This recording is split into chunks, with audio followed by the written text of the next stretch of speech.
Yeah. What's up, guys? Welcome back to the comic shop. It's BZ Comics. Man, I've missed you guys. And in the meantime, let me say it now. Thank you guys so much for helping me reach 2,000 subscribers. Without you guys, there would be no me. And without me, I wouldn't be able to show you guys how to do cool stuff like this, right? So I know it's been a while. This is one of my first videos coming back, and I want to make sure as I did so, not only did I upgrade the camera and the aesthetics, but I also upgraded my methods and actually what I can show you guys. So this took a couple different things to go into it, but as you can see, it's definitely worth the wait. Can't wait to show you guys. So enough of me talking. Let's get into this build.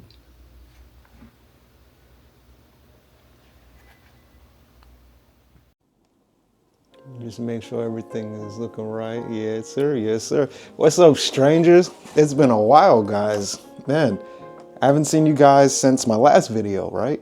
I'm just kidding. What's up, guys? Welcome back to the comic shop. It's BZ Comics. Now, as you guys know, before I had taken like a little hiatus, of course, with the weather being outside. So with the weather being bad, cold, I wasn't able to really get outside and finish a lot of my projects. But we are back now. We are back on track.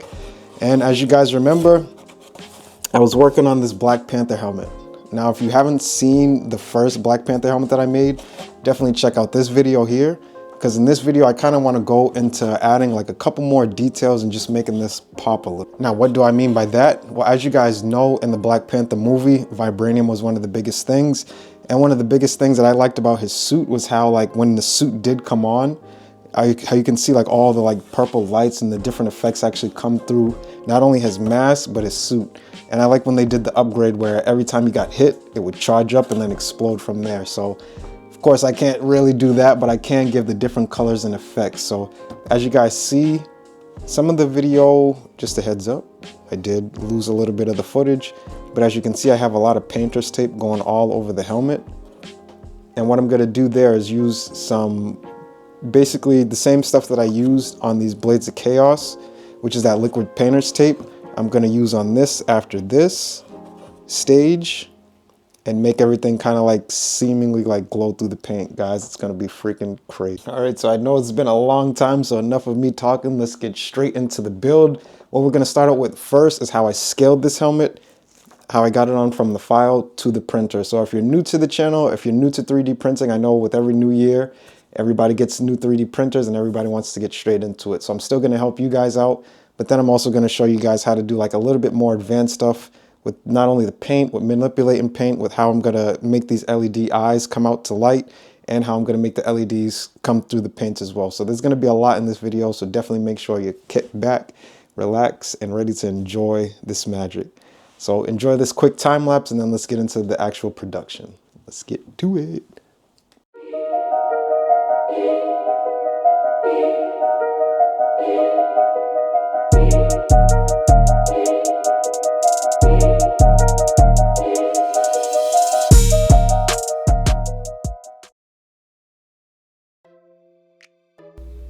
Alright, so the file that I'm going to be using today is from do3d.com. Just type in Black Panther Civil War and you'll be able to find this exact model. The scan that you see of my head is going to be from a free app called Scandy Pro. And if you check out the top right, I have a full in-depth video to show you exactly how I made this scan of my head for free. As far as scaling, this really cuts out a lot of the guesswork, but one thing that I've noticed about Do3D is that when they scale and make their helmets, they actually use the same method, using basically a model head. And what I've noticed is that with my head size, anywhere from about 105 to 108 with their helmets, that's gonna be my scale. But with having that free scan, that's gonna take out a lot of that guesswork.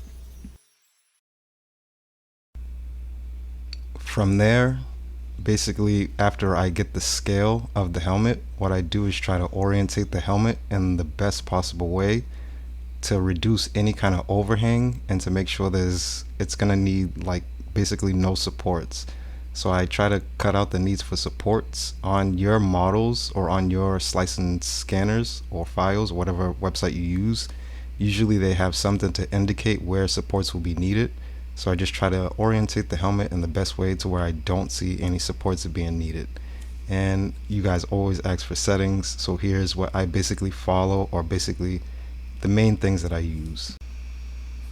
it's not really much. Basically, all I changed is the shell and the end fill. So I just want to make sure that the print is pretty filled and it's dense. It's something that's not gonna break or it's gonna be easy to sand. And I also make sure that I have, of course, supports on. Now I do use Tree Slim, and another good feature to use is the ironing method, which is new and updated, which I didn't have in this part of the video. And if you take a look at the top right of your screen, you'll see that this print takes 20 hours. You'll see all the material, the time, and the cost that went into this. The back of the helmet is pretty straightforward. Once I get the scale or the size of the front of the helmet or the main part of the mask, basically the scale is the same thing for the back, and I go with the same method. I just try to make sure that the orientation is in some way where the print is going to stick to the surface and it's going to generate with not much support. So again, if you look at the top right of the screen, you'll see the amount of time that this print took, and you'll be able to see the amount of material and the cost.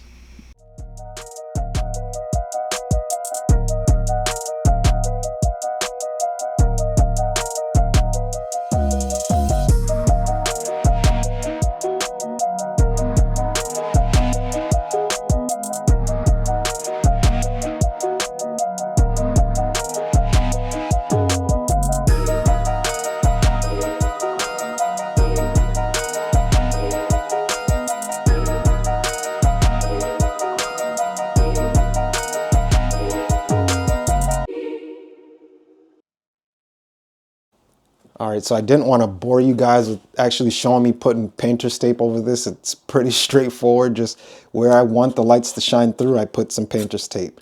Now I'm just doing that for the first go.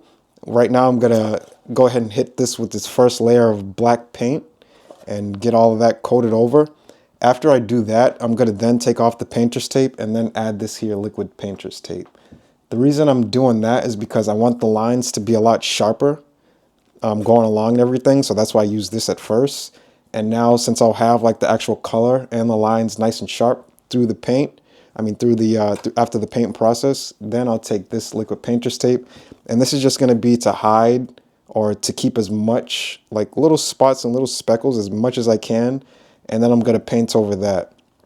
So that way you still do get the full paint color, but you just get like some little spots that are going to like allow light through. So yes, I could just remove the painter's tape and then just put the lights there, but this is done in transparent filament.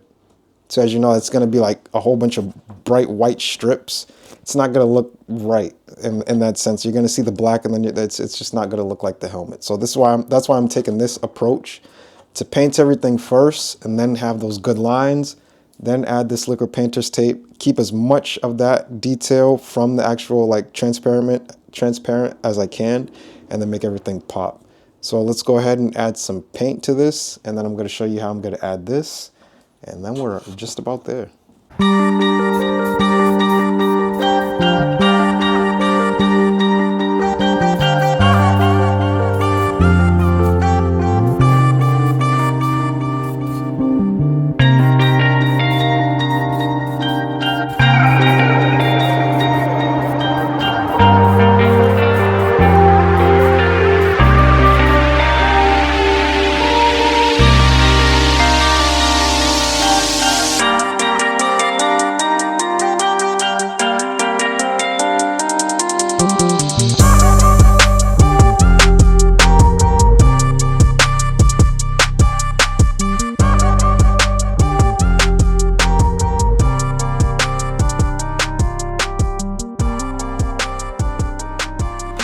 All right, so now that we got the fun part out of the way, well, I didn't really think that you guys wanted to come out there with me and spray this again, so I didn't show that. But what I'm gonna do from here is basically the same thing that I was mentioning. Now this is when I'm gonna start to take the painter's tape off and add some more painter's tape, but the liquid stuff. So like I mentioned, this doesn't have any of the indents.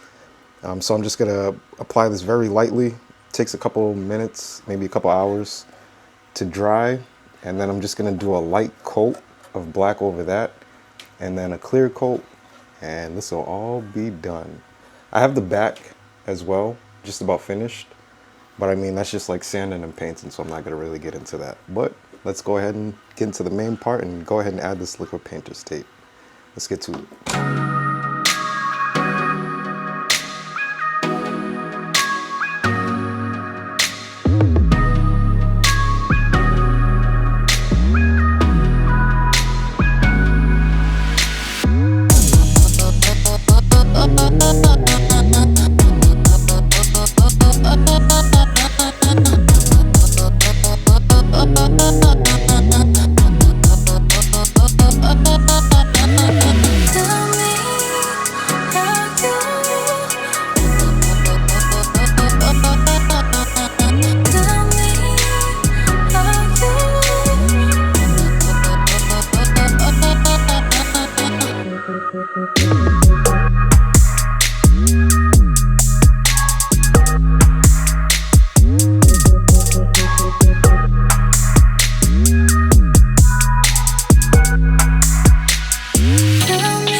Not too bad, but I think you guys can kind of see what I was saying.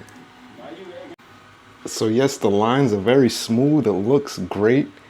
But like I said, with that white filament or the transparent filament, it's not really kicking it. It's really not to me, but it does look good. I got a lot of the lines nice and crisp. Now what we're gonna do is get into the liquid painter's tape. Okay, so there's one indented part, which is gonna be this in here. So that's gonna be a whole lot easier. I'm gonna try my hardest to kind of like get the paintbrush in there as best as I can to save that. But for everything else, even these sides of the ears, I'm kind of thinking of just leaving these be and just spraying this in, because I don't want this much of, I don't want that much. That's too big. I wasn't thinking of this when I started printing or when I started masking everything off. That's gonna look kind of off. So I'm gonna leave this ear part be so that way I can just spray paint that all in. But all of these thinner lines, we're gonna get to it. Now, the good thing about this is that it doesn't take long to dry, but the good thing is also the bad thing as well, because I don't want to keep this top open, so you kind of got to like move a little bit quickly in order to get this stuff going, because you don't want to leave this open and then dry in the bottle. It's a pretty straightforward and simple process though. Just of course with the paintbrush, this stuff does even dry on the paintbrush. So of course you just want to, I have like some hot water near me.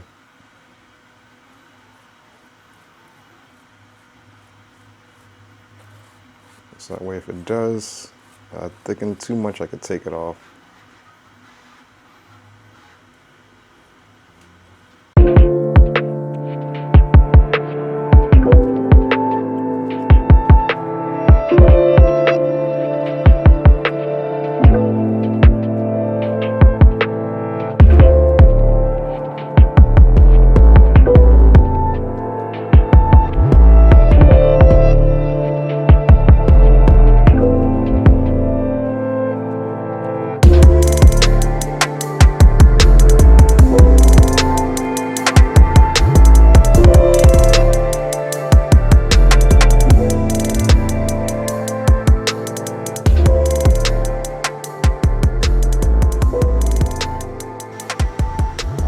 So we can see the magic now. It's kind of hard to see when it first goes on because it goes on kind of clear, but you can kind of see like the grayish kind of effect starting to harden in.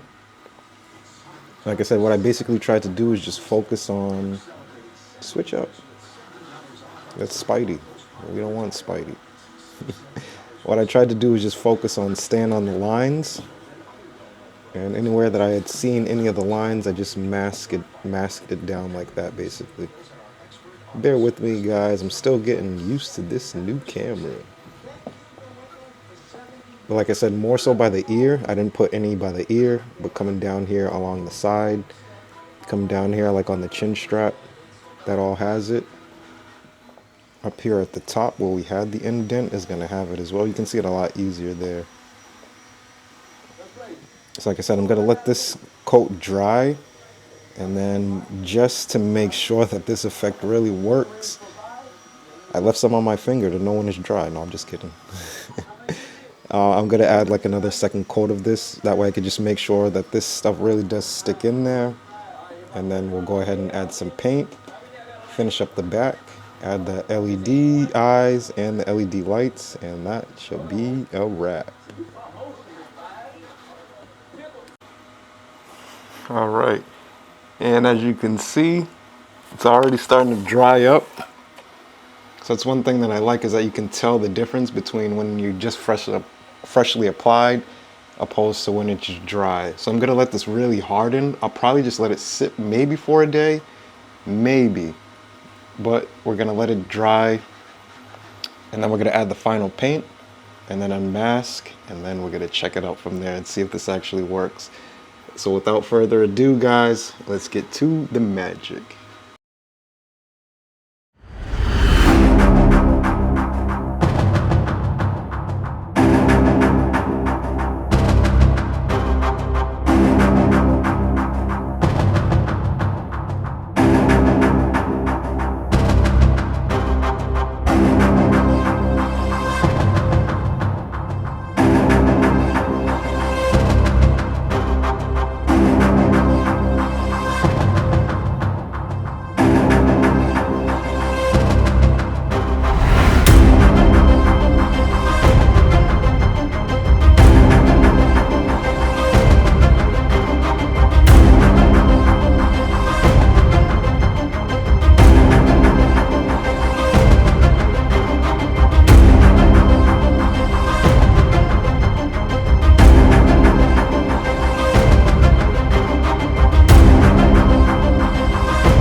Guys, so let me know what you guys think. Oh, it's crazy, I got purple on my first try. So with these LEDs, as you guys always know, they are interchangeable.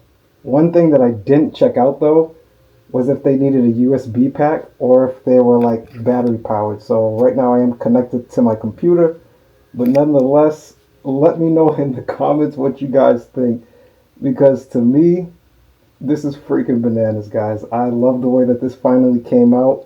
The inside looks great. I hope it was worth the wait for you guys.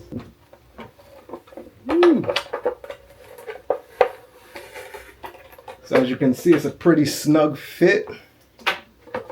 But as far as everything on the helmet, let me just get back into focus. Like I said, guys, you gotta bear with me. As far as the inside of the helmet, basically all I did was the same method that I typically do, which I just like use tape to put in the eyes, and some of the Velcro strap, as you can see on the top, is what I use to secure the lights as well.